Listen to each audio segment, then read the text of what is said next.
Hello दोस्तों, आज मैं बात करने जा रहा हूँ मार्स के बारे में कि आखिरकार नासा, इसरो और भी बड़ी बड़ी स्पेस कंपनी सिर्फ चांद पर ही क्यों गई। सब लोग मार्स पर क्यों नहीं गए और मार्स पर क्यों जाना सेफ नहीं है। इस बारे में हम लोग इस वीडियो में बात करेंगे। या तो ये टेक्नोलॉजी का कम होना या एडवांस कंप्यूटर ना होना, ऐसी एक एडवांस टेक्नोलॉजी ना हो जो अर्थ और मार्स की दूरी। तो आज मैं इसी वीडियो में यही सब के बारे में बात करना चाह रहा हूँ। और अर्थ से अगर मार्स जाना हो तो हमें बहुत ज़्यादा दूरी की तय करनी पड़ेगी, और इतनी ज़्यादा दूरी कि आप इस कैप्सूल यानी जो पीपल्स उसमें बैठे रहेंगे उनका यहाँ मार्स पे जाना बिल्कुल नाकामयाब हो जाएगा। इस बारे में हम लोग बात करेंगे। तो हम लोग जान लेते हैं इसकी दूरी। लगभग दूरी है 22 करोड़ किलोमीटर, और जब मार्स अर्थ के पास होता है तो ये लगभग 5 करोड़ 70 लाख के आसपास किलोमीटर आ जाता है।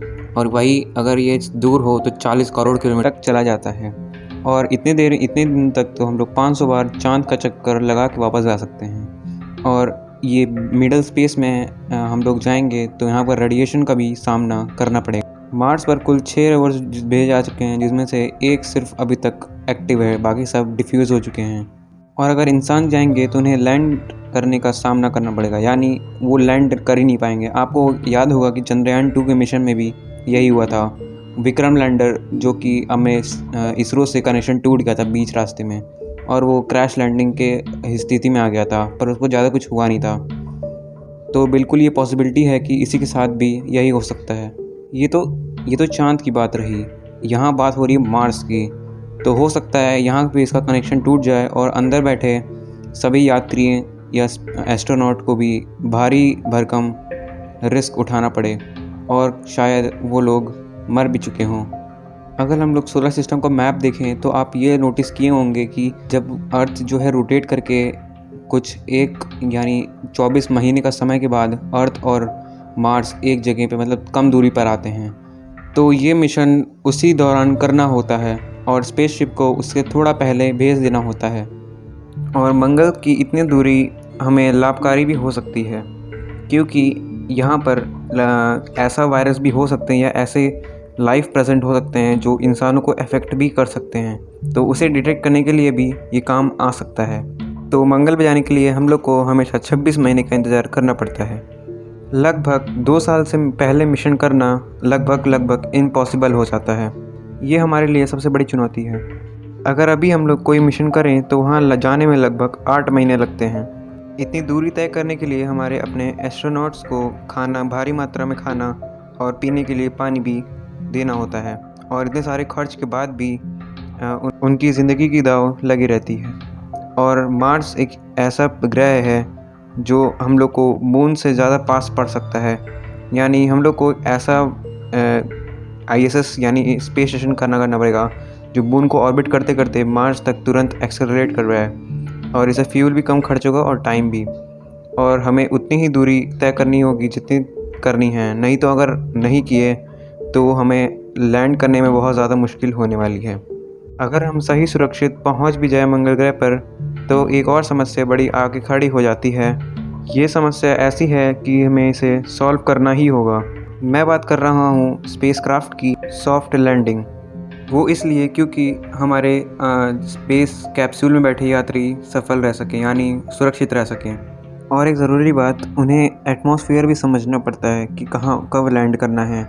अगर कैप्सूल गलत जगह लैंड कर गया और गलत एटमॉस्फेयर में लैंड कर गया, तब तो उसके अंदर बैठे यात्री का बचना बहुत ज़्यादा मुश्किल हो जाएगा और हमारा मिशन भी ख़राब हो सकता है। और यही नहीं, मार्स के अंदर एंटर होते ही उसकी स्पीड और ज़्यादा तेज़ बढ़ती रहेगी। उसमें एक छोटू सा पैराशूट भी काम नहीं आएगा, और हमें एक बहुत बड़े पैराशूट की भी ज़रूरत पड़ सकती है। और मैं आपको एग्जांपल देके समझाता हूँ, मतलब कि आप मान लीजिए लैंड कर रहे हैं और आप नॉर्मल पैराशूट से हैं।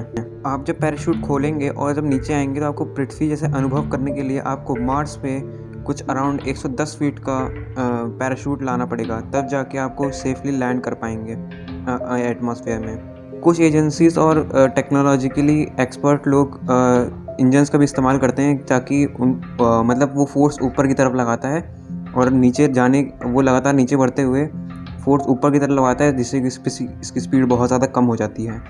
तो ये सबसे अच्छा तरीका भी है और इसकी स्पीड लगभग 19,000 किलोमीटर प्रति घंटा की रफ्तार हो जाएगी अगर आप एटमॉस्फेयर में एंटर करेंगे तो। और अगर आपको इसकी स्पीड्स और कम करने के लिए हम लोग को एक लैंडर और एक स्पेस इंजन की ज़रूरत पड़ेगी जो भी स्पीड हो, और उसकी स्पीड जो है वो लो कर देती है। और लैंड रोवर का भी साथ भी ऐसा ही हुआ था, उसने सेफली लैंड किया था इस इंजन की मदद से। उसने फोर्स ऊपर की तरह लगाया था ताकि उसकी स्पीड कम हो जाए। एक छोटी सी चूक पूरे मिशन को बर्बाद कर सकती है। चंद्रयान 2 में इसरो के साथ भी यही गलती हुई। हमारा विक्रम लैंडर सही से परफेक्ट लैंडिंग नहीं कर पाया। भले ही हमने एक रोवर को सक्सेसफुली लॉन्च कर दिया, यानी मार्स पिला दिया, पर एक भारी भरकम कैप्सूल जिसमें इंसान होंगे और उसका वेट इतना ज़्यादा होगा कि वो परफेक्ट टचडाउन ना करने के पारी की वजह से दुर्घटनाग्रस्त भी हो सकता है। और मार्स से अर्थ तक के कनेक्शन करना भी बहुत ज़्यादा मुश्किल है। अगर स्पेसक्राफ्ट कोई मार्स से सिग्नल भेजेगा तो वो 7 मिनट का डिले होगा, यानी मार्स से अर्थ तक वो 7 मिनट का समय ले लेगा जबकि वो दूर रहे। और अगर दूर हुआ तो वो 24 मिनट तक ले सकता है। तो अगर इस टाइम लैप में या इस टाइम गैप में अगर कोई इमरजेंसी आती है तब तो हम लोग को डिले का सामना करना ही पड़ेगा। और हो सकता है वहाँ पे स्पेसशिप किसी एलियन या किसी चीज़ ने इसको टक्कर मार दी हो और वो बुरी तरह फट जाए वहीं पे। ऐसा डिले की वजह से हो सकता है। अगर अर्थ से कोई कम्युनिकेशन भी करे तो भी इतना ही टाइम लगेगा। अगर कोई रोवर धरती से पहुंच भी जाता है तो उन्हें बहुत सारे धूल का सामना करना पड़ेगा, और इतनी तेज़ धूल चलेगी कि हो सकता है उसका हमारे धरती से संपर्क पूरी तरह टूट जाए।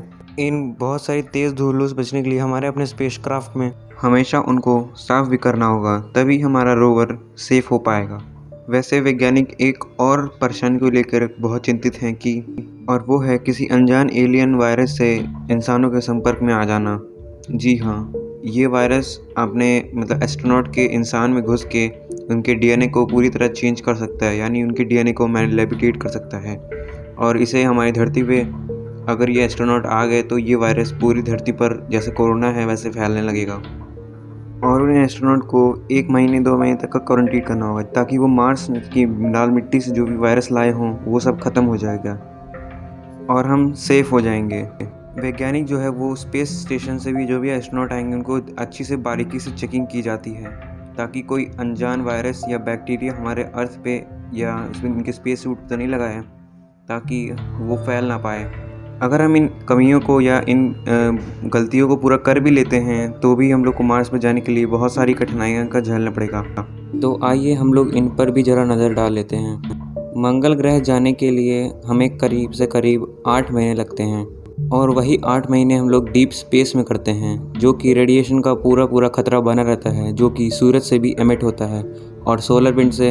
हो सकता है कि एस्ट्रोनॉट जो अंदर बैठे हों वो तो प्रोटेक्टेड हों, पर ये नहीं जानते कि उनका स्पेसशिप कितना ज़्यादा झेलता है।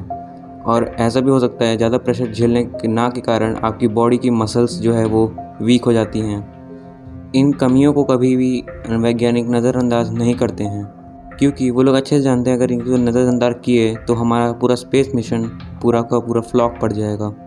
और लास्ट कारण जो है वो है मिशन का बजट। जी हाँ, मार्स पर जाने के लिए हमें बहुत सारे रॉकेट फ्यूल्स और भी बड़े बड़े टेक्नोलॉजीज़ या और भी बड़े बड़े कंप्यूटर्स हम लोग को चाहिए होंगे, जो कि इंडियन के अराउंड 14 करोड़ के आसपास होंगे। और इसे डॉलर्स में कन्वर्ट करें तो ये अराउंड $10 बिलियन का कर्ज़ा उठाना पड़ेगा। अगर ये स्पेस मिशन ख़राब हुआ तो ये सारे पैसे उड़ने वाले हैं, यानी वो सारे पैसे बर्बाद हो जाएंगे। दोस्तों, तो आज इस वीडियो में बस इतना ही। उम्मीद करता हूँ आपको वीडियो अच्छी लगी होगी, और हो सकता है शायद नासा या और भी बड़ी स्पेस कंपनीज इसीलिए इंसानों को मार्स पर नहीं भेज रही हैं। तो उम्मीद करता हूँ आपको अच्छी लगी होगी। अगर अच्छी लगी तो प्लीज़ यार लाइक कर दो, और 800 सब्स के बहुत करीब हैं हम। मिलते हैं अगले धमाकेदार वीडियो में, तो तब तक के लिए गुड बाय।